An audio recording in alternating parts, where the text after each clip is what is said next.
नमस्कार दोस्तों, गार्गी क्लासेस पर आपका स्वागत है। डेट आज की 9 मार्च 2022 और देख लेते हैं इंडियन एक्सप्रेस की इंपॉर्टेंट न्यूज़ जो भी हम इस वीडियो में डिस्कस करेंगे।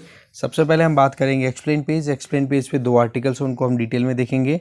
एक तो है ऑयल क्राइसिस से रिलेटेड कुछ इंपॉर्टेंट पॉइंट्स वो जानेंगे, और एक यूक्रेन एक डेस्टिनेशन के तौर पर कैसे उभर के आया इंडियन स्टूडेंट्स के लिए उस पॉइंट ऑफ व्यू से। तो दोनों आर्टिकल्स को देखते हैं। पहले सबसे पहले आप ये यहाँ पर ग्राफ देख सकते हो जिसमें यूक्रेन में जितने भी फॉरेन स्टूडेंट्स आते हैं उनमें सबसे ज़्यादा इंडियंस हैं, लगभग 1/4, मतलब 25% के लगभग। तो फॉरेनर्स जितने स्टूडेंट पढ़ने यूक्रेन में जाते हैं उनमें से 25% इंडियंस हैं। ठीक है, दूसरे नंबर पे फिर मोरक्को से हैं, फिर अजरबैजान के स्टूडेंट्स भी वहाँ जाते हैं। और जो बच्चे यूक्रेन में जाकर के स्टडीज़ कंटिन्यू करते हैं उनमें सबसे ज़्यादा जो मेन उनका फोकस है कोर्स का वो है मेडिसिन पे। ठीक है, फिर उसके बाद में आप देख सकते हो मेडिकल प्रैक्टिसेस पे है, फिर डेंटिस्ट्री और फिर फार्मेसी या फिर इंडस्ट्रियल फार्मेसी से संबंधित, और बाकी दूसरे कोर्सेज के लिए। तो ज़्यादा किसके लिए आता है? मेडिसिन। दैट मीन्स एमबीबीएस का जो कोर्स होता है ना उस पर मेन फोकस रहता है। ऐसे में यूक्रेन की पार्लियामेंट में जून 2021 में एक डेटा रिलीज़ किया गया था मिनिस्ट्री ऑफ एक्सटर्नल अफेयर्स के द्वारा, वहाँ की यूक्रेन की ने। तो बताया था कि इंडिया से 18,000 बच्चे हैं जो यूक्रेन में पढ़ रहे थे उस टाइम पे। आप देख लो, रशिया में भी हमारे बच्चे जाते हैं यहाँ से पढ़ने के लिए, उनके नंबर से भी ज़्यादा यूक्रेन में जा रहे हैं। रशिया में है 16,500, फ्रांस में भी जाते हैं लगभग 10,000, और यूक्रेन को केवल सरपास करने वाला एक कंट्री है जर्मनी। ठीक है, वहाँ पर 20,801 स्टूडेंट्स हैं वो एनरोल्ड हैं। ठीक है, ये डेटा रिलीज़ हुआ किसके बेस पे है?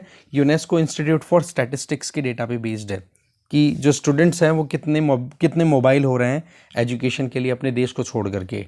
तो ये चीज़ आपको अच्छे से क्लियर हो रही होगी कि कैसे हम जर्मनी के बाद में सबसे ज़्यादा एजुकेशन के लिए जो स्टूडेंट्स को भेज रहे हैं तो कहाँ जा रहे हैं? वो यूक्रेन में।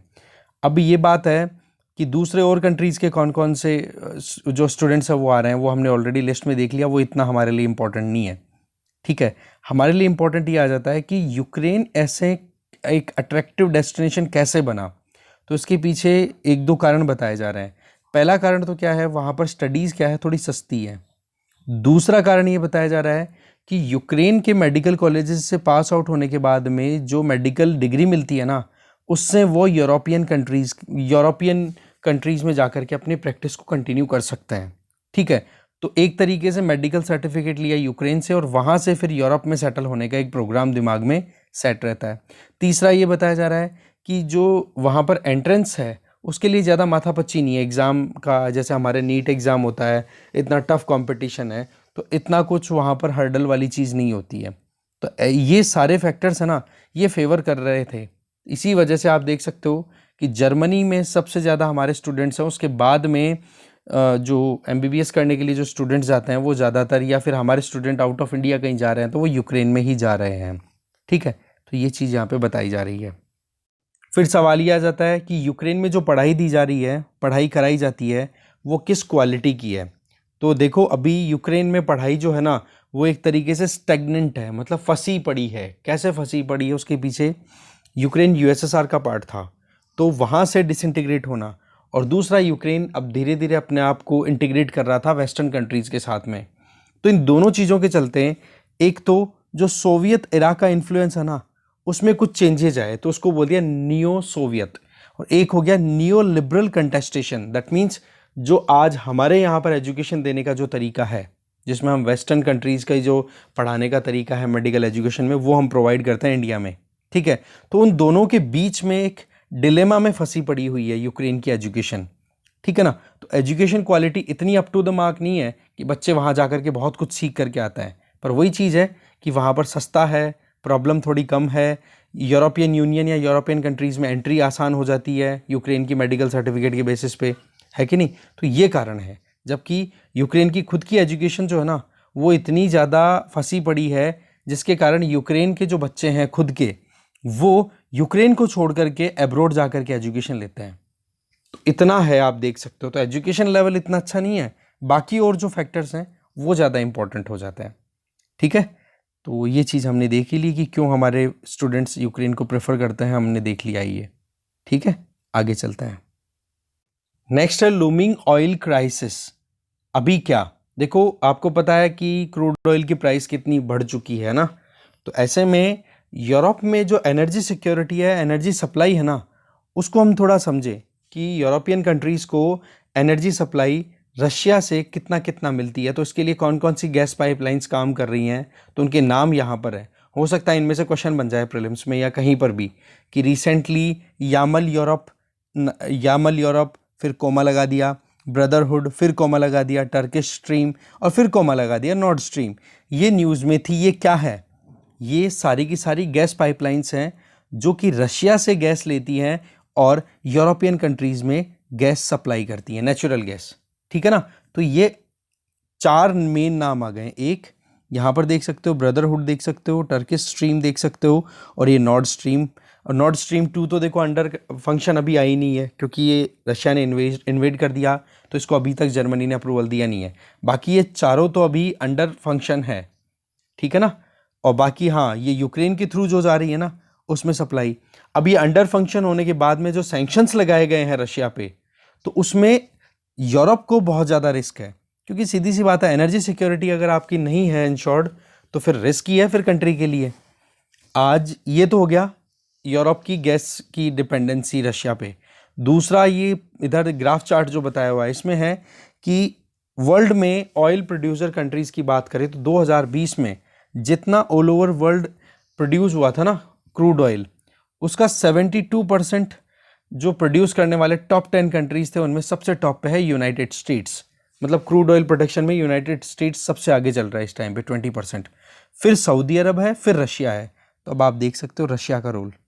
अब इस तरीके से रशिया पे जो सैंक्शंस लगाए गए हैं, जिससे कि ये 11% ऑयल प्रोडक्शन करने के बावजूद अगर इंटरनेशनल मार्केट में रशियन जो एनर्जी है या रशियन क्रूड ऑयल या नेचुरल गैस उसको नहीं खरीदेंगे, तो एक तो सप्लाई इधर ज़्यादा है, तो रशियन इकोनॉमी को तो प्रॉब्लम होगी, पर जो 11% सप्लाई को आप डिस्कार्ड कर रहे हो, तो आप समझ सकते हो कि कितना ज़्यादा शॉर्टेज आ जाएगी ऑलरेडी, क्योंकि क्रूड ऑयल की प्राइसेस पहले ही बहुत ज़्यादा बढ़ चुकी थी। अब रही सही में इस वॉर ने और ज़्यादा एग्जर्बेट कर दिया सिचुएशन को। तो यहाँ से क्लियर क्या होता है कि रशिया पे सैंक्शन लगाने की वजह से क्रूड ऑयल प्राइस बढ़ गई है। क्रूड ऑयल का अगर ट्रेंड देखें तो स्टार्टिंग थी ना 2020 की, जब कोविड आउटब्रेक हुआ था, तब $60 पर बैरल के हिसाब से चल रहा था भाव, जो कि अप्रैल 2020 मतलब फर्स्ट वेव आ गई थी उस टाइम पर लगभग $20 तक आ गया था भाव। इतना ज़्यादा डिक्लाइन कर गया था। फिर जैसे जैसे इकोनॉमिक रिकवरी बढ़ी, तो आपको पता है $70 पर बैरल के हिसाब से तो अभी ये जो वॉर हुआ उसके पहले परिस्थितियाँ थी, पर अभी तो आपको पता है 139-140 डॉलर पर बैरल के हिसाब से चल रहा है। इसके पीछे कारण क्या क्या है वो हमने देख लिया। एक तो रशिया पे जिस तरीके से सैंक्शंस लगाए हैं, क्योंकि रशिया है ना, वो हाईली जो एनर्जी डिपेंडेंट कंट्रीज़ हैं, जैसे कंज्यूम करते हैं यूरोपियन कंट्रीज़, उनको सप्लाई देता था क्रूड ऑयल और नेचुरल गैस की, वो रुक गई, तो इसकी वजह से सीधा सा महंगाई बढ़ेगी। दूसरा, अगर आप देखो तो ऑयल और गैस एक्सप्लोरेशन में जो इन्वेस्टमेंट है वो अभी पिछले कुछ सालों में बहुत कम कर दिया गया है। कारण कि हम फोकस किस पे कर रहे हैं? क्लाइमेट चेंज को कंट्रोल करना है। तो इस केस में जो फॉसिल फ्यूल है उस पर डिपेंडेंसी आपको रिड्यूस करनी पड़ेगी, क्लीन एनर्जी की तरफ जाओगे। तो ऐसे में क्रूड ऑयल और नेचुरल गैस पे इतना ज़्यादा एक्सप्लोरेशन पे ध्यान दिया नहीं गया है, तो ये भी एक कारण बन गया। फिर आप देख सकते हो कि एडिशनल सप्लाई की व्यवस्था कहीं पे है नहीं। जैसे हम यहाँ पर एग्जांपल दें, OPEC countries, organization of the petroleum exporting countries, इनमें सऊदी अरब और यूएई, सिर्फ इन दो को अगर छोड़ दें तो बाकी कंट्रीज जो है ना, वो तो अपनी तरफ से एक्सप्लोरेशन को राइज ही नहीं करना चाहते। यूएई, सऊदी अरब भी नहीं करना चाहते हैं। कारण क्या है कि इनके पास में जो रिजर्व है ना, जितना आप कह सकते हो कि उनके पास में जो स्टोर है, भंडार है, वो भंडार है वो डिक्लाइन कर रहा है लगातार। तो इस केस में वो भी जल्दबाजी नहीं करना चाहते हैं कि भाई हमारे पास में जो इकोनॉमी का मेन पावर है ये क्रूड ऑयल ही है, ये अगर ख़त्म हो गया तो हम क्या कमाएंगे फिर, इसलिए ये भी जल्दबाजी नहीं कर रहे हैं। तो इस तरीके से जो प्रोडक्शन है वो भी रुका हुआ है और रशियन सैंक्शन ने बची कुची जो कसर है वो पूरी कर दी। ठीक है, रशिया कितना बड़ा प्लेयर है ये हमने देख ही लिया कि रशिया जो है वो सऊदी अरब के बाद में नंबर 3 पे आता है। सबसे ज़्यादा प्रोडक्शन तो क्रूड ऑयल का कौन कर रहा है? यूएसए, और दूसरे नंबर पे सऊदी अरब, और तीसरे नंबर पे आपने देखा कि जिस तरीके से रशिया का नंबर आ रहा है। तो ये रशिया की सप्लाई अगर आप रोक दोगे तो आप देख सकते हो कितनी प्रॉब्लम है। इधर देख लो यूरोपियन कंट्रीज़ रशिया पे कितने ज़्यादा डिपेंडेंट है, मतलब उनकी जो एनर्जी रिक्वायरमेंट है ना, उसमें आप देख सकते हो रशिया पे 43% तक डिपेंड करते हैं वो। तो आप समझ सकते हो कि कितना ज़्यादा मुश्किल है। फिर कहने को तो ये भी कहा जाता है कि रशिया को बाईपास करने के लिए और भी तो ऑप्शंस अवेलेबल है ना। फॉर एग्जांपल वेनेजुएला, बोलो वेनेजुएला में वर्ल्ड के बिगेस्ट रिजर्व्स अवेलेबल हैं, ठीक है ना, बिगेस्ट रिजर्व्स अवेलेबल हैं क्रूड ऑयल के। पर एक ये भी तो देखना पड़ेगा ना, केवल क्वांटिटी से काम थोड़े ना होगा, क्वालिटी भी तो देखनी पड़ेगी। अब वेनेजुएला से जो क्रूड ऑयल निकलता है ना, उसमें इम्प्योरिटीज बहुत है, तो उसको प्योर करने में बहुत पैसा लगता है, ठीक है। तो इस केस में आपकी कॉस्टिंग अगर राइज हो रही है तो अल्टीमेटली बात तो वही हो गई, महंगाई तो बढ़ गई। तो ऐसे में वेनेजुएला के पास में रिजर्व ज़्यादा होने के बावजूद भी सप्लाई नहीं रहती। दूसरा, वेनेजुएला में अगर क्रूड ऑयल प्रोड्यूस किया जाता है तो वो महंगा पड़ रहा है, जबकि दूसरी तरफ अगर देखें तो यूएसए में एक बैरल को प्रोड्यूस करने में लगभग $40 का खर्चा आता है, और इधर सऊदी अरब में देखो तो 15 बैरल का आता है, जबकि रशिया में आप देखो तो 20 बैरल का। इसका मतलब फर्स्ट और सेकंड के कंपैरिजन में रशिया में अगर देखें तो यूएस के कंपैरिजन में तो कम पैसा लग रहा है, तो ऐसे में प्रोडक्शन भी थोड़ा सस्ता हो जाता है रशियन क्रूड ऑयल का। तो ये फैक्टर भी अपने आप में एक कारण बन रहा है कि क्रूड ऑयल की प्राइस राइज हो रही है। फिर आप बात कर लो कि ऑप्शन तो हमारे पास में अवेलेबल है कि स्ट्रेटेजिक रिजर्व्स अवेलेबल हैं। जैसे अगर हम बात करें तो यूएस, चाइना, जापान, ये 3 कंट्रीज है जिनके पास में सबसे बड़े स्ट्रेटेजिक रिजर्व्स अवेलेबल है। मतलब कि क्रूड ऑयल खरीद करके और ज़मीन के अंदर गुफाएं बना लेते हैं, केव बना लेते हैं, और उनमें स्टोर करके रखते हैं क्रूड ऑयल को, कि कल को ना कोई इमरजेंसी आ जाए तो उस क्रूड ऑयल को हम यूज़ कर लेंगे। तो इन तीनों कंट्रीज़ के पास में सबसे ज़्यादा है, ठीक है। और वो स्टोर कितने कर सकते हैं? लगभग 1500 मिलियन बैरल। इसका मतलब ये है कि पूरी दुनिया को ये तीनों कंट्रीज़ अपने स्ट्रेटेजिक रिजर्व से अगर तेल निकाल करके बेचें या सप्लाई करें तो 20 दिन की व्यवस्था है केवल, ठीक है। क्योंकि हमारे अगर आप देखें ग्लोबली कंजम्पशन कितना है पर डे, लगभग 95 मिलियन बैरल। तो उसके हिसाब से लगभग 20 दिन की सप्लाई तो इंश्योर हो सकती है, पर आगे की कोई गारंटी है नहीं। वेनेजुएला का केस है वो मैं ऑलरेडी बता चुका हूँ, साउथ अमेरिकन कंट्री है ये, ठीक है। बेशक अच्छा खासा है इसके पास में रिजर्व, पर प्रोडक्शन जो है एफिशिएंसी इतनी अच्छी है नहीं।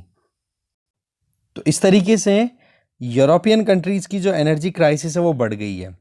वैसे अगर देखें ना तो यूरोपियन कंट्रीज़ ने रिन्यूएबल एनर्जी या क्लीन एनर्जी की तरफ स्विच किया था, ठीक है। अब स्विच किया तो नेचुरल गैस की तरफ वो शिफ्ट हो गए। अब नेचुरल गैस की सप्लाई में पहले ही डिस्ट्रप्शन आ गया, तो उन्होंने स्विच कर लिया फिर कोल पे और क्रूड ऑयल पे। अब नेचुरल गैस की शॉर्टेज आ गई तो वो डेफिनेटली अपनी एनर्जी रिक्वायरमेंट तो पूरी करेंगे, तो ऐसे में क्रूड ऑयल और नेचुरल गैस की प्राइसेस और बढ़ गई, और रही सही में कसर जो बची थी वो इस वॉर ने कंप्लीट कर दी है। तो आज आप देखो जर्मनी, जो कि यूरोपियन यूनियन में सबसे इम्पोर्टेंट एक कहते हैं ना डिसीजन मेकर कंट्री है, वो रशियन नेचुरल गैस पे आप देख लो लगभग 40% तक रिलाई करता है, ठीक है। तो इस तरीके से यूरोपियन यूनियन भी कहीं ना कहीं क्राइसिस का सामना कर रही है, ठीक है।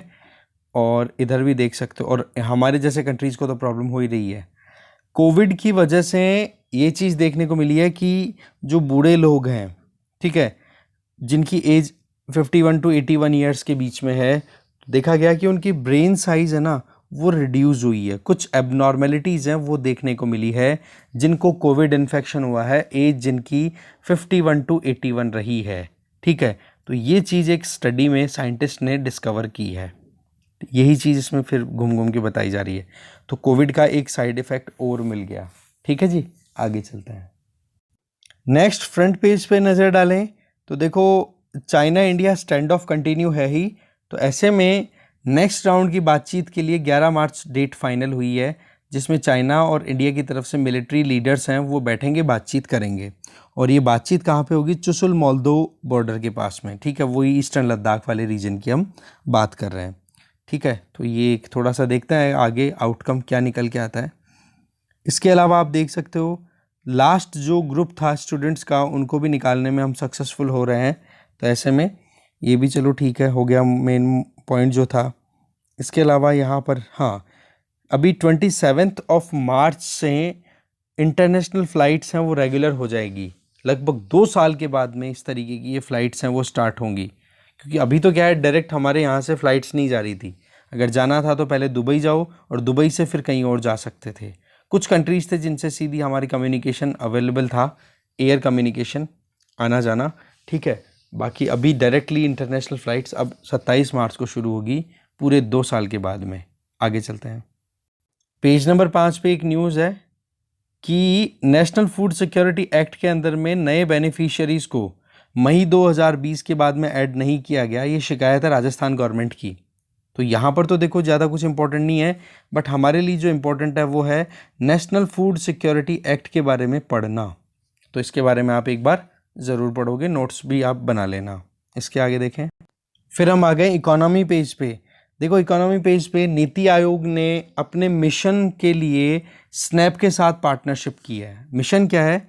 अटल इनोवेशन मिशन, ठीक है, जिसमें इनोवेटिव काम किए जाते हैं न्यू टेक्नोलॉजी बेसिस पे। इसमें मेन फोकस किस पे रहेगा? Augmented reality, that means virtual platforms पे इस तरीके की एक्टिविटीज़ प्रमोट करना जो कि देखने में यूँ लगे कि हाँ वाकई में ये सच है, ठीक है। तो इसमें ऑगमेंटेड रियलिटी को प्रमोट करने के लिए प्राइवेट सेक्टर का सपोर्ट लिया जा रहा है नीति आयोग के द्वारा। तो ये पार्टनरशिप किसके बीच में हुई है? नीति आयोग और स्नैप। स्नैप क्या है? ये जो स्नैपचैट यूज होती है ना, social media instant messaging platform, उसी की पेरेंट कंपनी है स्नैप, ठीक है। तो इन दोनों के बीच में, और नीति आयोग का जो अटल इनोवेशन मिशन है उसने पार्टनरशिप की है।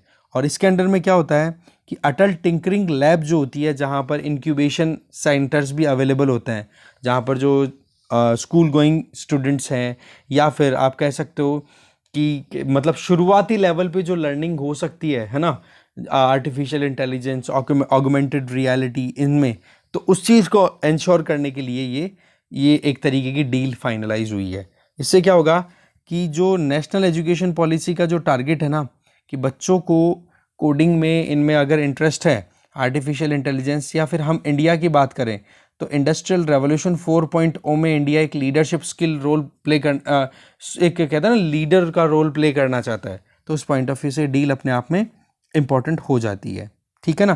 तो ऑगमेंटेड रियलिटी के पॉइंट ऑफ व्यू से ये एग्रीमेंट है। और अटल इनोवेशन मिशन जो कि नीति आयोग का ही के अंडर में ही चल रहा है, उसने अभी डील की है किसके साथ में? स्नैप के साथ में, ठीक है। तो इससे क्या होगा? बच्चों को टीचिंग प्रोवाइड की जाएगी, कोडिंग कैसे करते हैं, या फिर ऑगमेंटेड रियलिटी का हम हमारी लाइफ में और कैसे यूज़ कर सकते हैं जिससे कि पब्लिक इश्यूज़ को हम एड्रेस कर सकें। तो ये चीज़ यहाँ पे बताई जा रही है। तो ये अपने आप में एक फ्यूचरिस्टिक टेक्नोलॉजी के लिए बच्चों को तैयार करना हुआ कि नहीं, कि हाँ जी फ्यूचर में आप जैसे जैसे आगे बढ़ोगे तो टेक्नोलॉजिकल एडवांसमेंट आ ही रहा है, तभी तो हम क्या बोल रहे हैं? इंडस्ट्रियल रेवोल्यूशन 4.0, ठीक है ना। तो फोर्थ इंडस्ट्रियल रेवोल्यूशन के लिए हम बच्चों को तैयार कर रहे हैं कि इंडिया एक लीडरशिप का रोल प्ले करना चाहता है। तो उसमें हमारे जो स्टूडेंट्स हैं उनका स्ट्रेंथन होना भी बहुत ज़्यादा ज़रूरी होता है। नेक्स्ट न्यूज़ है वो भी इकोनॉमी पेज से ही है, वो ये कि अभी एक रिपोर्ट रिलीज़ की गई है। रिपोर्ट का नाम देख लो आप यहाँ पर, सर्वे on corporate governance and business responsibility report. और ये रिपोर्ट रिलीज़ किसने की है? Excellence enablers. तो इस रिपोर्ट में क्या रिलीज़ हुआ है? वो ये कि हमारे देश में जो कॉर्पोरेट गवर्नेंस के जो स्टैंडर्ड्स हैं वो बहुत सारी कंपनीज में इम्प्रूव हुए हैं। जैसे भारत पे का कल हमने देखा कि किस तरीके से जो फाउंडर्स थे उनमें किसी एक ने गलत नैरेटिव जब मार्केट में रिलीज किया तो उसको रोकने के लिए बोर्ड ऑफ गवर्नर्स ने इंस्टेंटली एक्शन ले लिया। तो इसके पीछे कारण क्या था कि टाइम टू टाइम मीटिंग हो रही थी, बोर्ड ऑफ गवर्नर्स प्रेजेंट रहा करते थे और उन्होंने पूरी इन डेप्थ एनालिसिस स्टडीज़ की थी कि हाँ वाकई में हमारी कंपनी में हो क्या रहा है, कि कहीं कोई अपनी पोजीशन का गलत फ़ायदा तो नहीं उठा रहा है।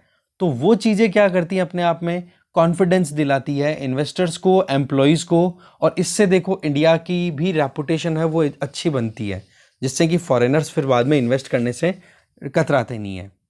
तो फाइनेंशियल ईयर 2021 में बोर्ड मेंबर्स की अगर बात करें तो 86% फुल अटेंडेंस देखी गई है।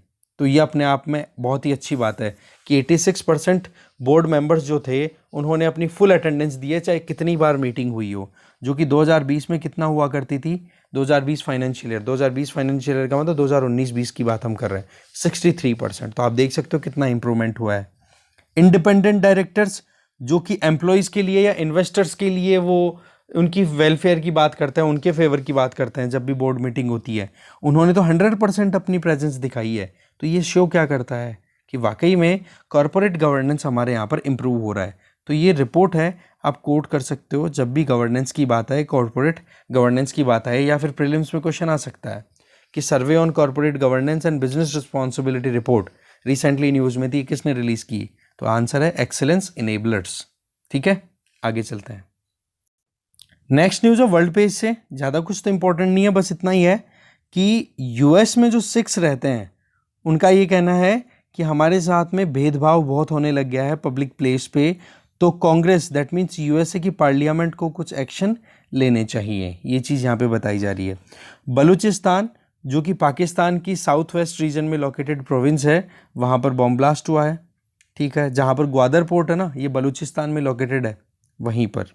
ठीक है, इमरान खान के खिलाफ में नो कॉन्फिडेंस मोशन है वो सबमिट किया गया है। चलो जी, क्योंकि वहाँ पर भी देखो पार्लियामेंट्री डेमोक्रेसी है इस तरीके से। और रशिया पे ऑयल बैन लगाना, और ये अपने आप में एक और हीट क्रिएट कर रहा है और ज़्यादा टेंशन एस्केलेट कर रहा है, तो वो सारी चीज़ें हैं। तो वही पूरा ये जो अभी वॉर चल रहा है उसी से संबंधित न्यूज़ है। तो ऐसे में जो भी इंपॉर्टेंट न्यूज़ थी वो हमने देख ली है। ठीक है, थैंक यू वेरी मच। अगर कुछ बचा हो तो फिर आप देख लेना अपने हिसाब से। ठीक है, थैंक यू वेरी मच।